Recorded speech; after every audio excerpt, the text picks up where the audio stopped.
Muitas mensagens que a gente ouve causam em nós alguns sentimentos, causam em nós algumas sensações.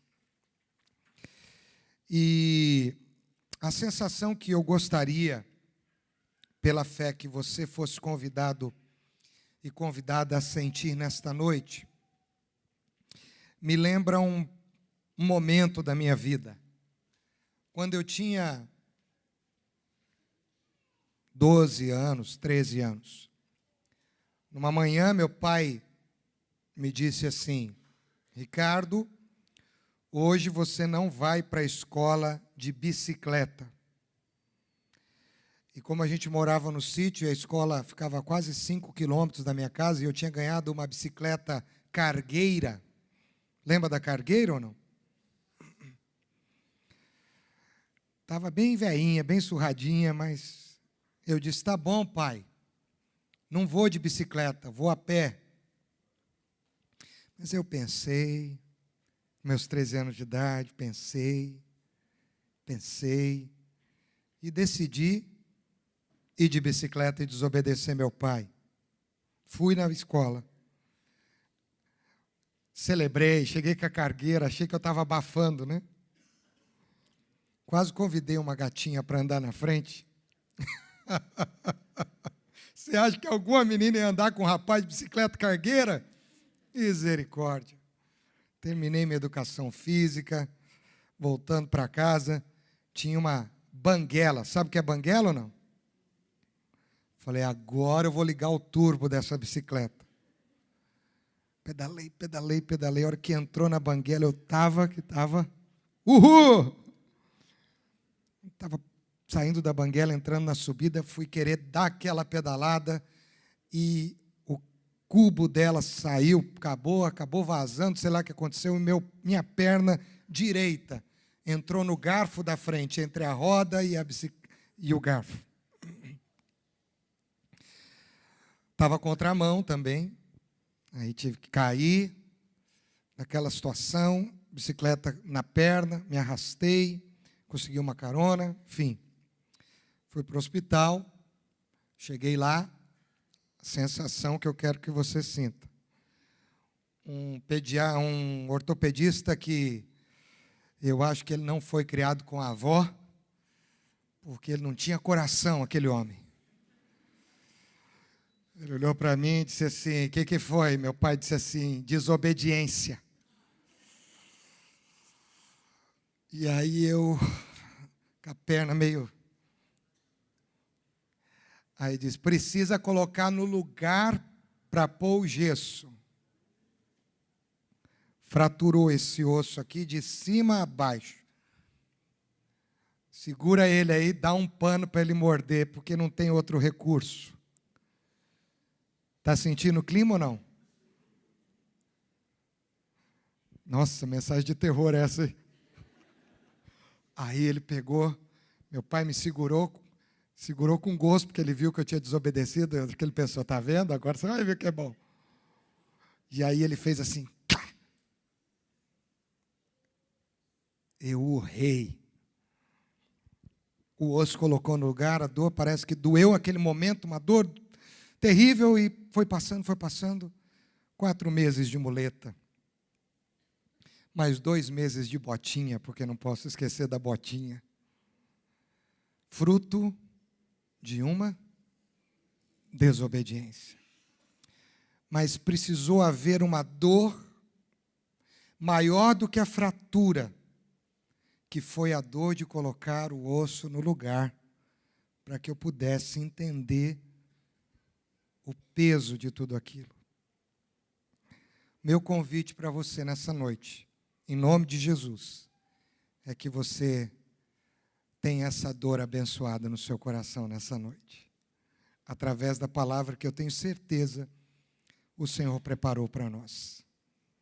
Porque há dores que trazem cura, há dores que colocam o que está fora do lugar, no devido lugar. Se é que tem algum corajoso e alguma corajosa, eu queria ouvir um amém.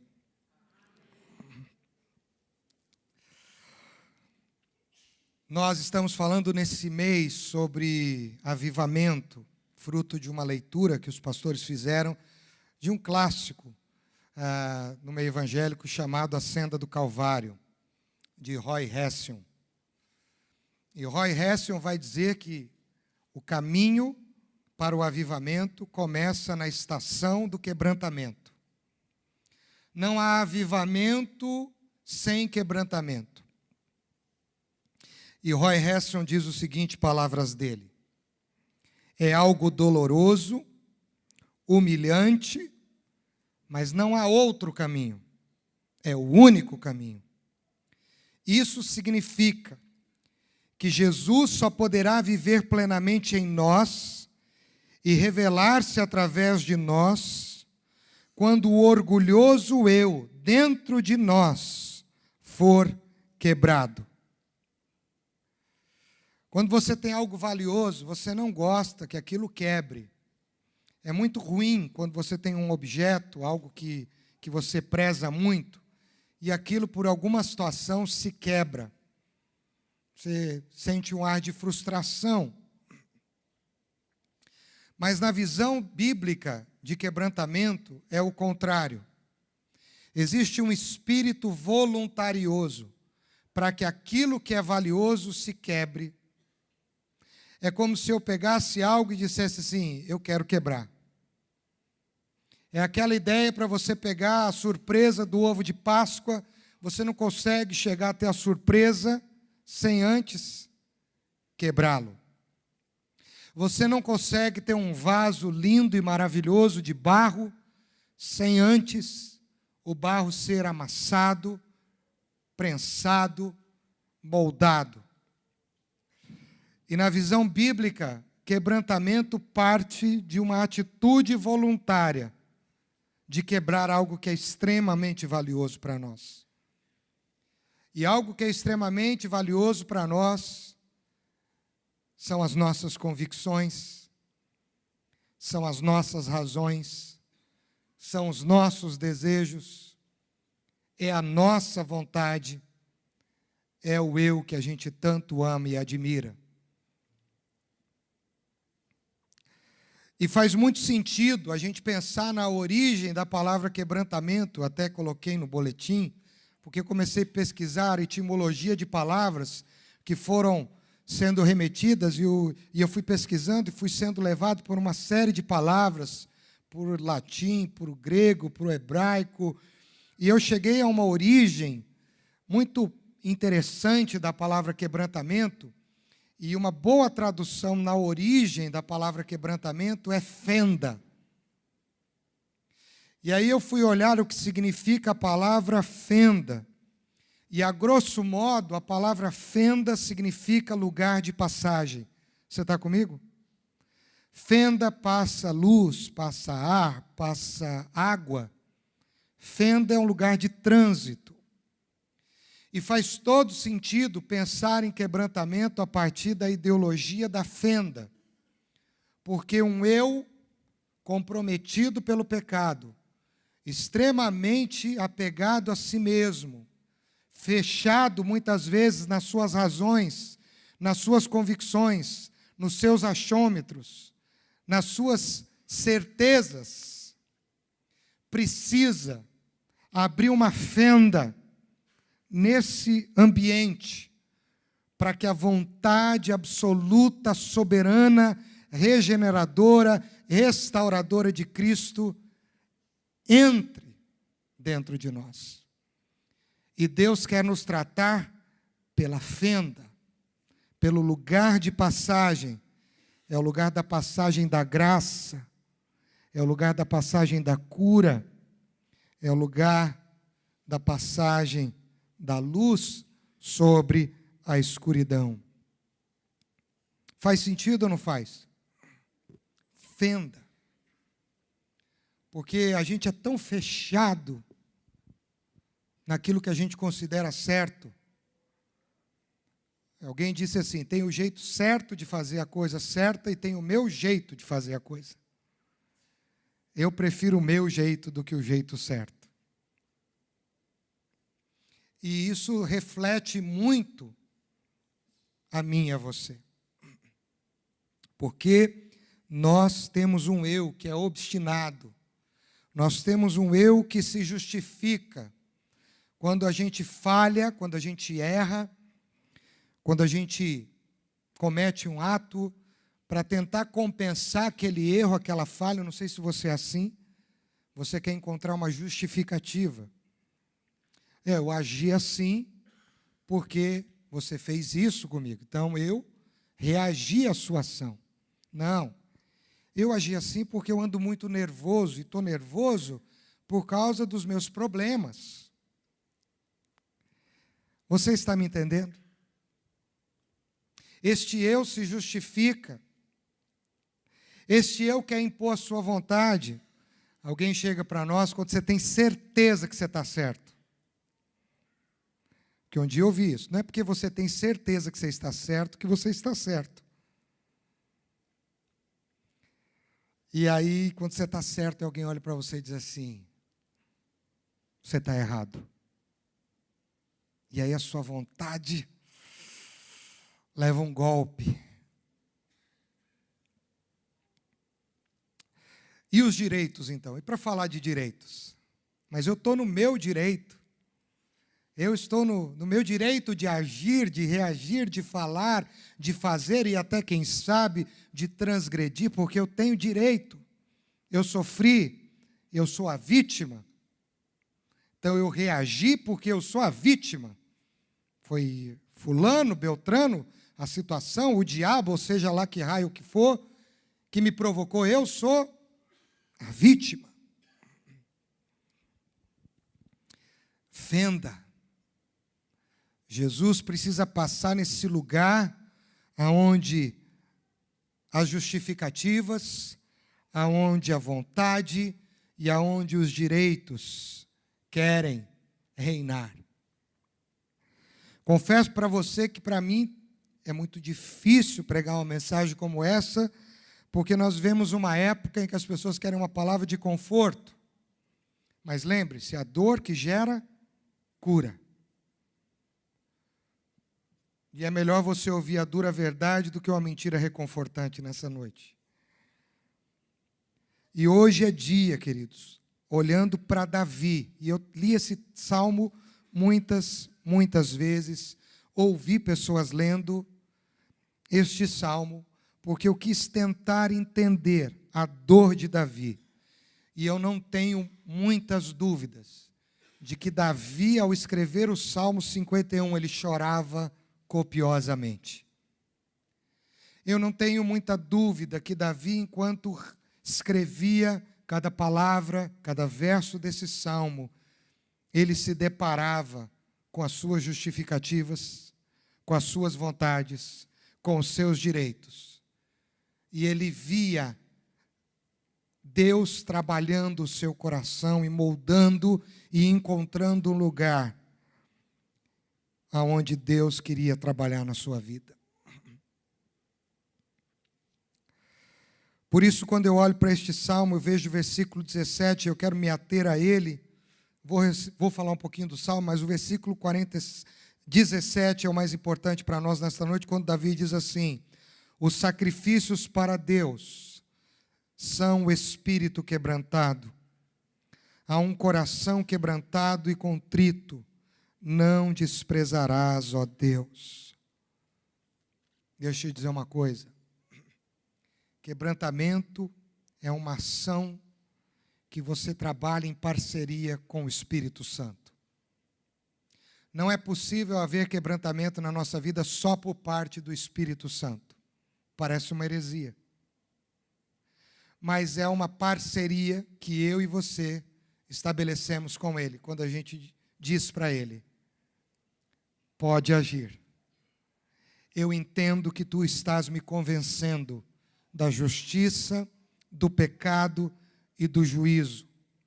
Eu me submeto à luz que o Senhor traz sobre as minhas trevas. Eu me submeto à sua vontade que confronta uma vontade equivocada. Pode trabalhar. Eis-me aqui. Faça o que tu queres.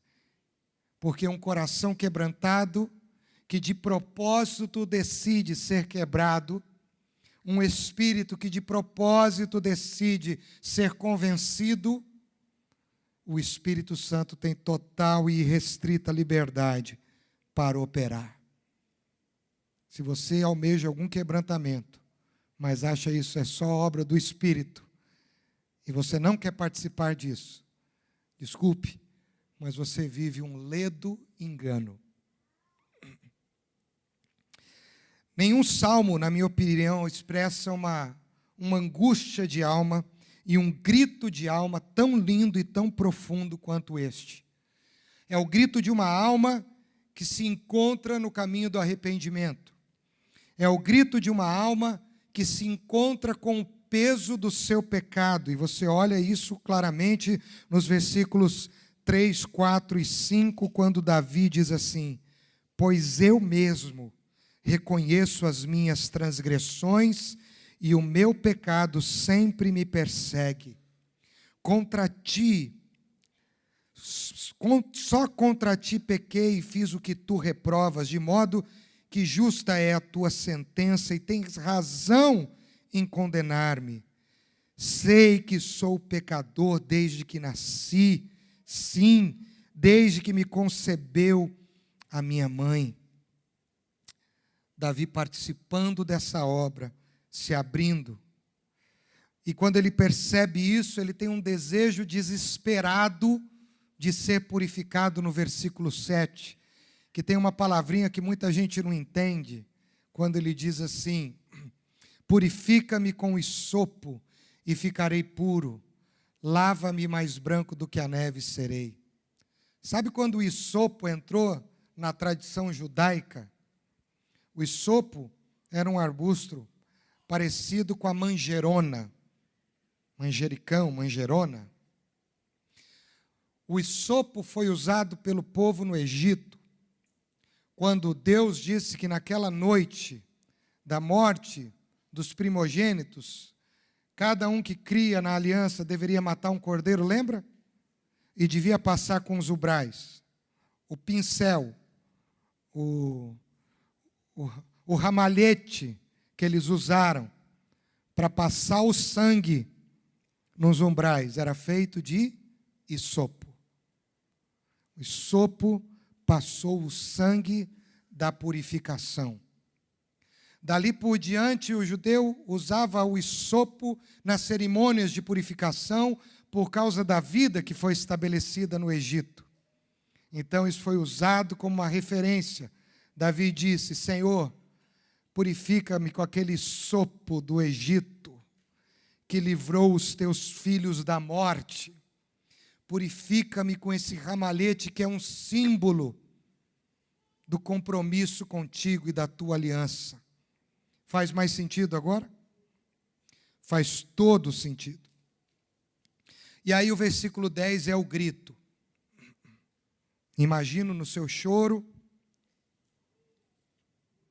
nas suas lágrimas, no seu gemido, na sua dor, ele grita. Vamos ler juntos? Você pode ler comigo? Vamos lá? Cria em mim um coração puro, ó Deus, e renova dentro de mim um espírito estável. Tem uma outra versão que diz um espírito inabalável. Mas é um espírito que não fica caindo. É um espírito que não fica transitando entre a sua vontade obstinada e a vontade de Deus. A estabilidade aqui está. A tua vontade prevalece sempre. Na estatística do meu coração, a sua vontade é estável. Então, quando eu olho para este salmo, eu vejo Davi abrindo e rasgando o coração e trabalhando a sua vida diante de Deus. Ele fala de verdade, ele chora de verdade. E uma coisa que eu aprendi, eu quero que você guarde. Quando você chega nesse momento, quando a fenda se abre, e quando esta parceria com o Espírito Santo começa a trabalhar nas suas convicções erradas, nas nossas convicções erradas, sabe o que acontece? O nosso espírito se torna receptivo para o mover de Deus. O nosso espírito se torna receptivo para a ação restauradora e regeneradora da graça. É um espírito sem resistências. É um espírito totalmente moldável. Isso revela dependência. E por isso Davi diz, eu não preciso de sacrifício, porque sacrifício sem quebrantamento é expressão de orgulho. Esse sacrifício de um coração não contrito, só de lei, eu não quero. Eu quero outro. Eu quero sacrificar o meu coração, a minha vontade, os meus desejos. Até porque Davi sabia que pela lei, o pecado que ele cometeu, a transgressão que ele cometeu, ele era digno de morte. Você sabia disso?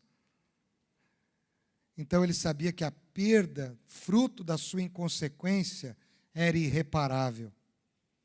Então a única coisa que Davi precisa oferecer, e ele era o rei, ele podia pagar um indulto, um dinheiro, podia fazer o que ele quisesse, mas ele diz, eu não tenho nada precioso mais do que o meu coração, mais do que o meu ser, e este eu coloco diante de ti. Um coração quebrantado é um coração sensível, meu irmão. Você está comigo? Amém?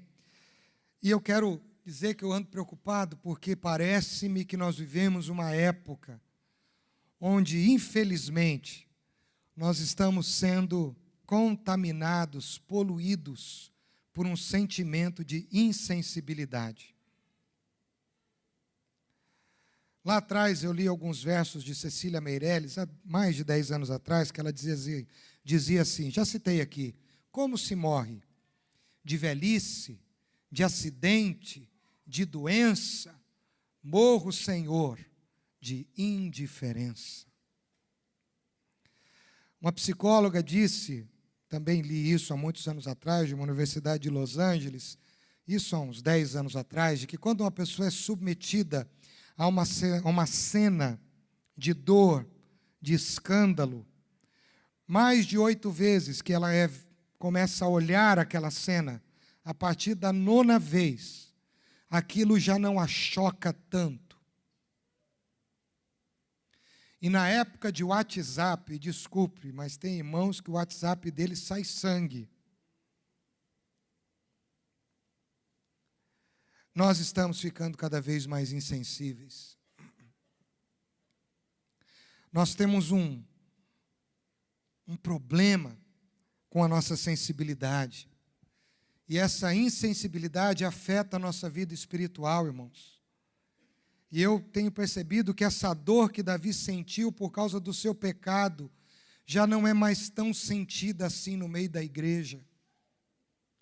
Parece que a gente não chora, parece que a gente não geme mais, parece que a gente não sofre mais pela dor do nosso pecado.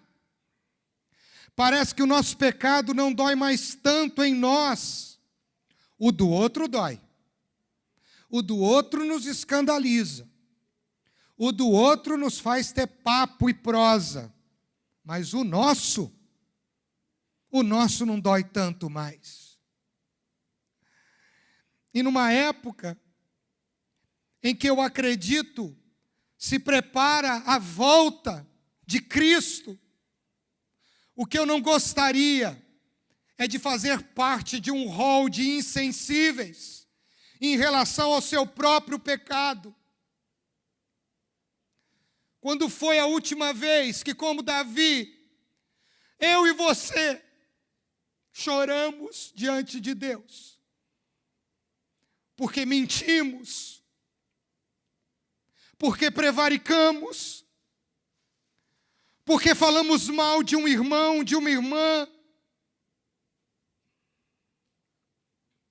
porque julgamos, porque como pai, tratei meu filho mal, como marido, tratei minha esposa mal e ao contrário, O filho que não respeita o pai. Primeiro mandamento com promessa. Honra teu pai e tua mãe. Quando foi que você, meu irmão, meu amigo, que infelizmente às vezes está preso à pornografia, depois de ver um vídeo que você recebeu e você entendeu que aquilo não era para você, você chorou e disse: Deus, eu estou escravo disso. Parece que a igreja não chora mais o seu próprio pecado. E o fruto disto é que tem muita gente abandonando a fé. Errado também, porque diz: eu não quero ficar no meio de um povo hipócrita. Desculpe, meu irmão, minha irmã, eu não quero te ofender, você está me entendendo? Eu estou falando com muito amor e carinho a você. Mas Davi chorou. Davi gemeu. Davi se arrependeu amargamente, não do que ele fez, mas do que ele era. Porque o que ele era não prestava. O que ele era precisava de cura e de restauração. 2 Coríntios capítulo 7, versículo 10, diz que a tristeza, segundo Deus, não produz remorso. Sabe o que é remorso? É tristeza, mas não tem arrependimento. Quando você pensou de novo, você fez. Mas o texto diz: mas sim um arrependimento que leva à salvação. Mas a tristeza, segundo o mundo, produz a morte. Eu não estou bem, irmãos. Quando eu prego isso, eu percebo que eu também preciso disso. O seu pastor não é melhor do que você. E quando eu estava hoje refletindo sobre essa palavra à tarde, a minha oração, o meu desejo é pedir para que o Espírito me convença e eu abrir uma fenda para que a luz irradie nas minhas trevas, para que eu comece a chorar mais pelos meus próprios pecados, pelas minhas próprias fraquezas. Aí Roy Hession pega o livro Senda do Calvário, e hoje à tarde eu estava pegando os meus grifos, e aí ele cita 2 textos proféticos da Bíblia, e aí foi para acabar. Você está bem? Está comigo? Então se segura. O primeiro texto profético que ele cita é um salmo que se refere ao Messias. É um salmo messiânico, Salmo 22, versículo 6.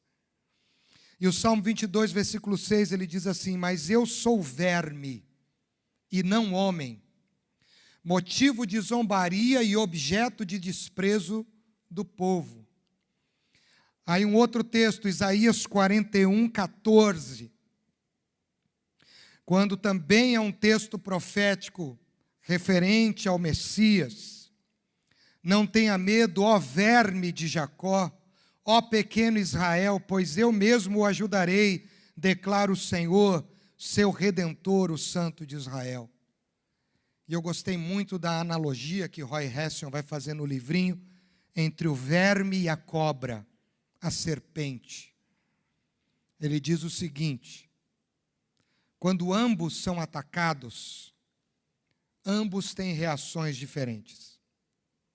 A serpente, quando se sente confrontada, ela se ergue. Ela começa a assoviar. E ela reage. Geralmente a serpente só reage porque ela está sendo confrontada. Mas verme não reage. Verme você pisa nele, verme você chuta, verme você faz o que quiser com ele, porque ele é verme. E aí, olhando para o Cristo, para o Jesus de Nazaré, que decidiu morrer pela minha transgressão e pela sua, Jesus se fez verme. Ele não reagiu. Ele foi pisado. Ele foi amassado. Ele foi traspassado pelas nossas feridas. O castigo que nos traz a paz estava sobre ele. E pelas pisadas, nós fomos o quê? Você entende o peso? Você entende o porquê do quebrantamento na vida da igreja? Eu tenho orado por uma igreja curada, por uma igreja menos em si mesmada, orgulhosa, a começar na minha vida. Mas A.W. Tozer diz que Deus não pode abençoar um homem do jeito que Ele quer, antes de feri-lo profundamente. Deus não vai abençoar um homem que Ele quer, do jeito que Ele quer, antes de feri-lo profundamente. E na época do bem-estar, na época dos direitos, na época da insensibilidade, se tem uma coisa que eu não quero, é ser confrontado. Mas qual foi a dor que eu citei na minha perna quebrada? É a dor que gera cura. Então, quando eu olho para este salmo, meu irmão, minha irmã, eu vejo que este homem entendeu o seu pecado, entendeu a sua natureza e entendeu o que um quebrantamento genuíno é capaz de fazer na vida de um homem. Eu não acredito que Davi tenha recebido a designação de um homem segundo o coração de Deus sem essa experiência. Davi, na minha humilde opinião, se torna um homem segundo o coração de Deus quando o coração de Davi se encontra contrito e quebrantado, porque é um coração contrito e quebrantado, tu não desprezarás, ó Deus. Entendo que Davi foi chamado um homem segundo o coração de Deus, porque ele entendeu que o sacrifício não era pagar dízimo, fazer parte de ministério, ser líder na igreja, ir no culto. Davi entendeu que o sacrifício agradável a Deus era uma vida rendida totalmente aos pés do Senhor. Davi disse: eu não tenho nada, eu só tenho o meu coração, eu só tenho as minhas vontades, eu te entrego o meu espírito. Gosto muito de Calvino. E Calvino tem uma imagem dentro da sua teologia muito linda, que é a figura de um coração que é segurado por mãos, coração no meio de duas mãos. E Calvino vai dizer uma frase que eu gosto muito, em latim: cor meum tibi offeri domino prompete et sincere, que em português significa: o meu coração a ti ofereço, ó Senhor, de um modo pronto e sincero. Então, por que Deus não rejeita um coração quebrantado? Porque o coração quebrantado faz parte de uma produção de Deus na vida do homem. O Senhor Jesus tem interesse em produzir em minha vida e na sua vida um coração quebrantado. É uma via de parceria. O quebrantamento é uma obra do Senhor em nós. Porque se fosse obra nossa, a gente se orgulharia, não se orgulharia? Você viu como eu me quebrantei? Eu errei. Mas eu me quebrantei, o Senhor me perdoou, aleluia, glória a Deus. Não, o Senhor me quebrou. Porque Filipenses 2,13 diz assim: porque é Ele que opera em nós, tanto querer quanto o realizar. O Senhor, no Salmo 34, versículo 18, está perto dos que têm um coração quebrantado e salva os de espírito abatido. Um reformador escocês chamado John Knox disse que a ponte de Deus para o arrependimento, para a estação do arrependimento, o nome da ponte se chama quebrantamento. Sabe, meu irmão, minha irmã, eu quero hoje te convidar, em nome de Jesus, a você ter esse incômodo, essa dor, esse desconforto, porque a gente está muito confortável e continuamos reproduzindo pecados, ideias, manias, posturas, palavras, julgamentos, pré-julgamentos errados, porque nos falta quebrantamento. E eu começo falando de mim mesmo. Há um outro autor que eu gosto muito, chamado Paul Washer. E Paul Washer disse que a nossa geração, a nova geração, a New Generation, das novas igrejas, é uma geração que não sabe mais o caminho da cruz, porque a cruz dói. E a cruz confronta tudo aquilo que está vivo e precisa morrer dentro de nós.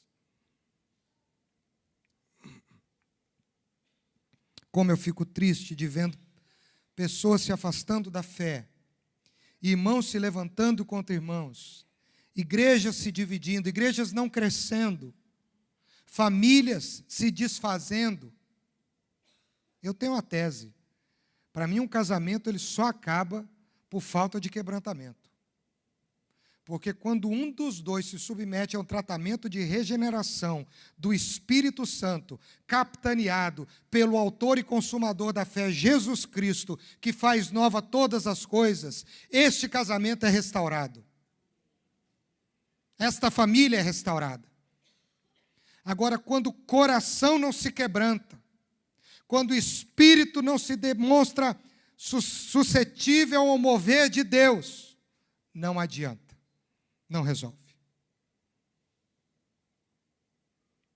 E nós precisamos de uma geração de homens e mulheres quebrantados, porque a senda do Calvário é o caminho da cruz, e a cruz aponta para a vida, e o caminho do avivamento é a ponte, como disse John Knox, chamado arrependimento.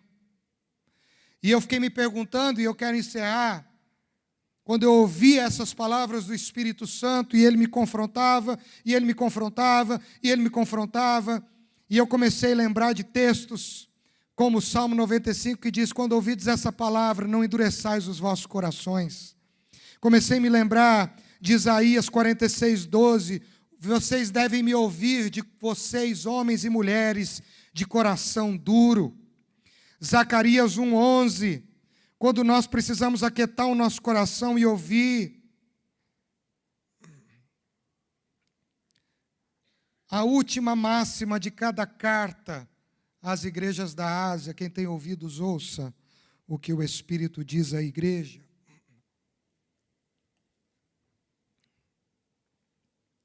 E eu me confrontei com uma coisa que talvez você esteja se confrontando aqui. Porque o meu coração continua duro.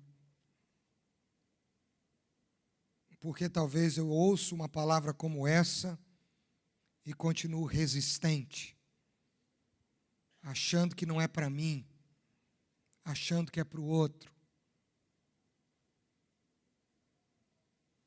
Faz mais sentido Davi dizer assim, Salmo 139, sonda-me, ó Deus, conhece o meu coração, prova-me, conhece os meus pensamentos, vê se há em mim algum caminho mau e livra-me. Faz sentido o Salmo 19 do mesmo Davi, quem há que possa discernir as próprias faltas? Absolve-me das que me são ocultas e da soberba guarda o teu servo, para que ela não me domine. E aí eu descobri uma coisa, irmão e irmã, para concluir. Você sabe por que o meu coração continua duro? Porque o meu coração natural sem Cristo tem um dono.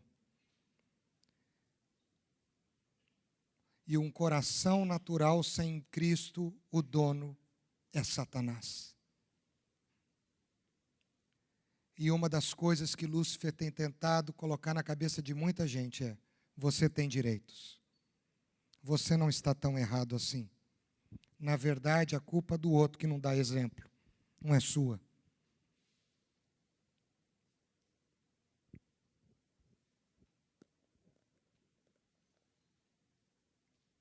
E aí eu vou para o apóstolo Paulo para encerrar. Cadê os irmãos do louvor? Filipenses capítulo 2. Esse texto é lindo, do versículo 5 ao versículo 11. Filipenses 2, de 5 a 11. Quando o apóstolo Paulo nos faz um convite.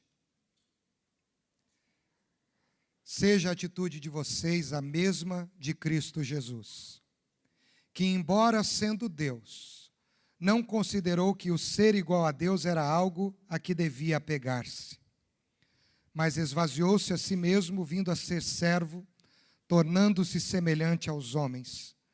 E sendo encontrado em forma humana, humilhou-se a si mesmo e foi obediente até a morte e morte de cruz.